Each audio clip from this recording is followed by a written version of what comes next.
ফৌজদারি কার্যবিধির 103 ধারা অনুযায়ী পুলিশ যখন কোনো মামলার তদন্ত করতে গিয়ে কিংবা কোনো আসামির কাছ থেকে কোনো মালামাল জব্দ করতে গিয়ে স্থানীয়দের মধ্য থেকে 2 বা তার বেশি সংখ্যক গণ্যমান্য ব্যক্তিবর্গকে সাক্ষী হিসেবে তলবও করতে পারেন। আমাদের ফৌজদারি কার্যবিধির 160 ধারা অনুসারে কোনো অপরাধ সংগঠনের পর পুলিশ যখন তার তদন্তে নামে তখন অপরাধ কাজের সঙ্গে পরিচিত যে কোনো ব্যক্তিকে পুলিশ তলব করতে পারে। তবে আদালতের সামনে উপস্থিত হওয়া থেকে কোনো সাক্ষী বিরত থাকতে চাইলে সেক্ষেত্রে পুলিশ তাকে আদালতের সামনে জোরপূর্বক হাজির করতে পারবেন।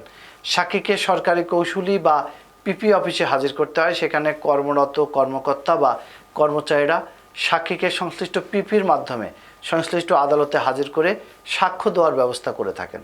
আর সমন পরপর কেউ আদালতে হাজির না হলে তিনি দণ্ডবিধির 174 ধারা অনুযায়ী দণ্ডযোগ্য অপরাধে সাব্যস্ত হবেন।